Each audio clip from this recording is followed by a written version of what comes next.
Well, the 2019 Formula One season starts here at the NEC in Birmingham at the Autosport International show. Joining me is Karun Chandhok. We're going to wander down the grid. We're going to talk about the imminent beginning of Formula One testing. Now, Karun, if I hand you the microphone baton, can you talk to us about the changes we can expect to see in 2019?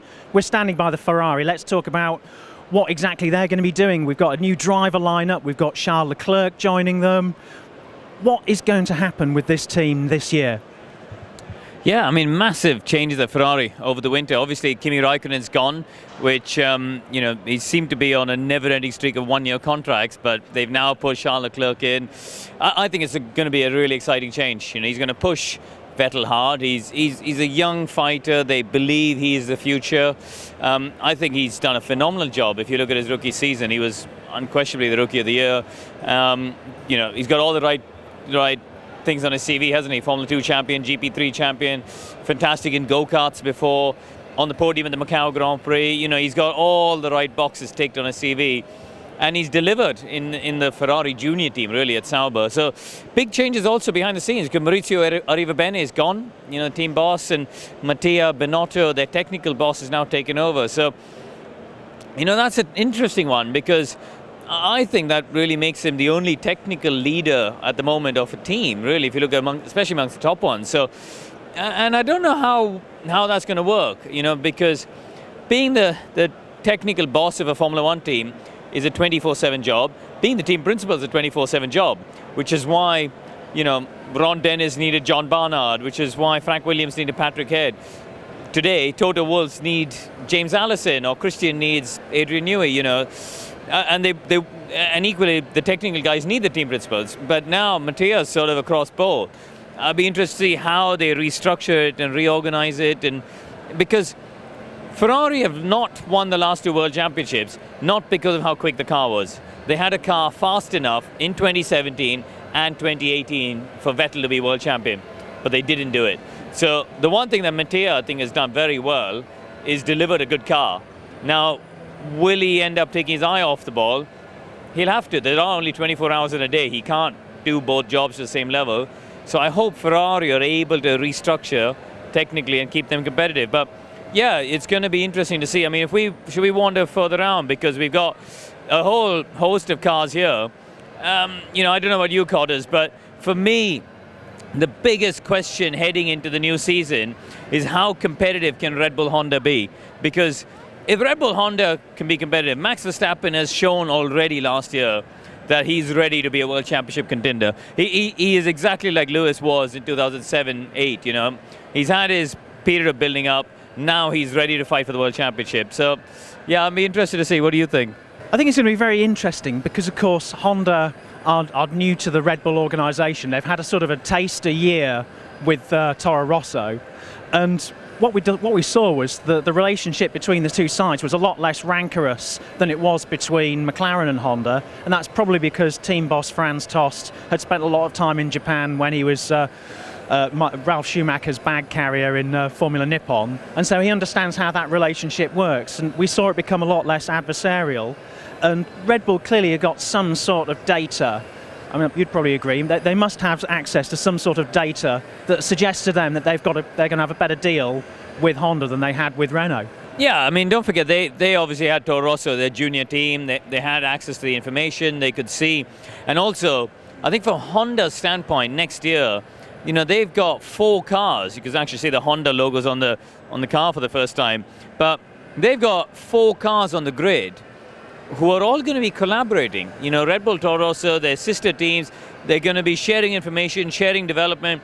They can almost plan, things like grid penalties. And, do you sacrifice a Toro Rosso weekend like they did at the end of 2018 to say, let them try a few developments, let them get a few penalties, let the main team have a safe package that we know is going to be reliable, but a couple of races time, they can have it, So I think that the collaborative approach between Toro Rosso and Red Bull will benefit Honda. And I think for the sake of Formula One, you've got Mercedes, you've got Ferrari and Red Bull, the top 3 teams who have been quite a step ahead of the rest, including Renault. And for the sake of Formula One, if Honda can deliver, then we're going to have 6 cars. Because also, let's not discount Pierre Gasly. Gasly, I think, is a top talent. Again, Formula 2 champion. Did a good job with Toro Rosso. They should be right up there fighting against this Mercedes. This is the W09, which won the World Championship with Lewis Hamilton, of course. But I think it'd be great for F1 if we can have all three teams up there. What really amazes me about the display we've got here is that this car is pretty much identical, not just to the Mercedes W09 as it was, but the car as it was towards the end of the season. I know you don't want to talk about flick-ups and flickety bits, but they've actually just stuck the latest spec barge boards on a show car, so it's almost as if they're thumbing their nose at the opposition. It's sort of like, come on, follow us. You've not done a pretty bad job of it for the past 4 seasons. Try again in 2019. Yeah, I mean, every team nowadays has got agencies that work for them taking pictures. Every time a car goes to the end of the pit lane to do a practice start, there's a host of photographers there taking pictures. They're not for you or I to look at the internet. They're for the other teams to look at. Every time a car's hoisted in the air out of the gravel trap or if it's broken down, there's photographers taking pictures underneath. And those pictures are then bought by all the other teams to spy on each other, basically. This sort of stuff's been going on in F1 for decades and will continue to do so. It's part of the sport. So by Mercedes displaying, as you said, a fairly current spec 2018 car here for the world to see, there's nothing on here that other teams haven't seen before. So yeah, good for them actually. Fair play. It's great for the fans that they get to see the same specification of car that Lewis Hamilton won his 5th World Championship in. So yeah, fair play to Mercedes for that. It's kind of appropriate that we're standing here on the F1 racing stand, because I think it was in 1998 that Darren Heath poked his camera into the cockpit of Mika Häkkinen's abandoned McLaren and found a third brake pedal in there that was eventually banned. But it was one of those things where a spy shot really did expose the sort of technical secrets that were going on. And if memory serves, that might have been a Paddy Lowe invention, who's now at Williams. And you kind of hope that he might lend that spirit of invention to a team that's been doing pretty badly. Yeah, they've had a tough time, as you can see the McLaren there in the background. That's two teams who are they're iconic, legendary teams of Formula One. I'd love to see them both doing well. I think Formula One needs them to be successful. These are two. When you think of the very DNA of Formula One, you think of Ferrari, Mercedes, Mercedes today, but also Mercedes in the Fangio, Sterling Mossy days. But you got Ferrari, Mercedes, but also McLaren and Williams. These are such historically important teams to Formula One. I think it's important for the sport on the whole that they're successful. Obviously, Fernando Alonso's gone from McLaren. Williams have got a whole new lineup. George Russell, reigning Formula 2 champion, GP3 champion. Another one like Leclerc and Gasly, all the right things on his CV. And I'm excited to see what he can do at Williams. Robert Kubica coming back, amazing news story. This is a guy, and it's not being dramatic to say, this is a guy who was hanging on for dear life after his accident in a rally car. He was really, he's worked incredibly hard to get him back to racing in Formula One. Only time will tell how the how the comeback goes. It's actually incredible to see Robert Kubica and the fitness he's regained, because he's actually got no strength in that right arm of his at all, and yet you see him cycling around circuits after the track activities cease for the day. He's really pushed very hard. Should we wander in the direction of some of the midfielders, perhaps risk a health and safety cataclysm by wandering in the direction of the Force India, which is just over here? Let's wander over to Williams and then pass by Force India. So we were just talking about Williams, Karun. Shall we unhitch the tensor barrier? Pick one that's actually open. Are you struggling to unhitch? I can't even work a tensor barrier. But yeah, here we go. Slightly older Williams, but a team that's been struggling throughout the hybrid era to really match what they did in 2014 when the hybrid engines first came in, fourth in the championship, and then it's been kind of downhill from there, diminishing returns. A whole new world for Williams in 2019. Two new drivers. Obviously this iconic Martini livery we see here is no longer on the car for next season. Lots of changes, and this year's car was done by Dirk de Beer and his team. Dirk's now left the team, so lots of restructuring that's gone on at Grove over the last year. Rob Smedley's gone as well. It'll be interesting to see what the car looks like when we get to pre-season testing, because when the car rolled out for testing in 2018 in Barcelona, I think everyone looked at it and went, wow, that's really aggressive. The car looked good. It had all seemingly the right bits on it, and they'd clearly gone for quite a big leap from the aero side and gone quite aggressive, and it didn't work. So they spent most of 2018, the second half certainly, trying to understand why it didn't work, and then look for directions for 2019. The proof will be the pudding when we get to, first Barcelona, but eventually when we get to Melbourne testing. But, if we wander around there, the midfield teams that they've been competing against, you're looking at Renault, Force India. Force India is really the benchmark for Williams because they've got the same power unit package. Force India had a really tumultuous year, I think it's fair to say, in 2018, isn't it? Change of ownership, massive issues on the financial side, didn't know really whether they'd have the money to keep going through the season and recover it. But this was the team that finished fourth in the World Championship. Renault, again, a 2018 spec car. This was quite an interesting front wing design that they introduced in the middle of the season. Really small area of adjustment on this car compared to other people. But yeah, I mean, it's like a piece of art, isn't it? It should hang in the Tate Modern, really, these front wings and all the bits and pieces. But a big year for Renault. They've signed an A-lister. They've signed signed Daniel Ricciardo alongside Nico Hülkenberg.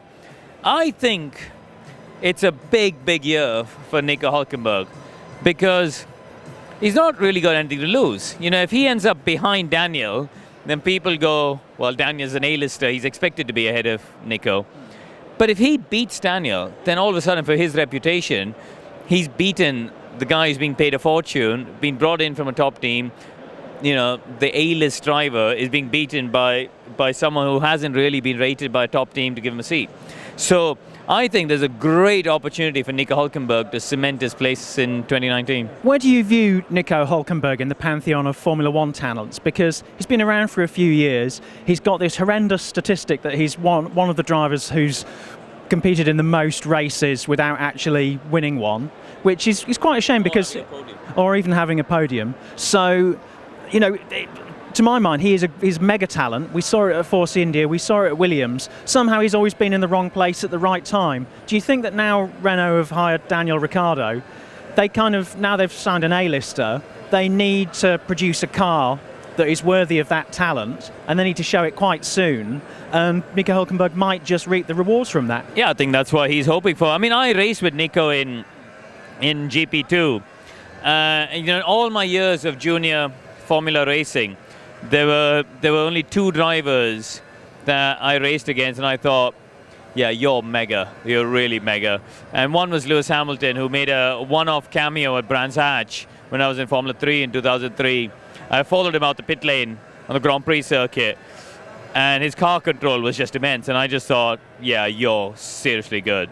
And then Nico Hülkenberg in GP2 in 2009, he came in as a rookie. And particularly at the Nürburgring, he passed me in this wet race, and he was utterly brilliant that day.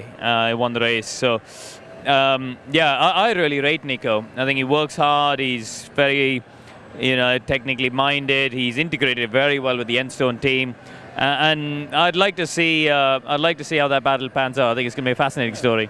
Right, if we wander towards the Force India now, and what can we expect to see from these guys in the winter testing? Because we saw last season and in previous seasons they tend to not really show what they've got, largely because they haven't been able to put through the technical developments that they've got on paper.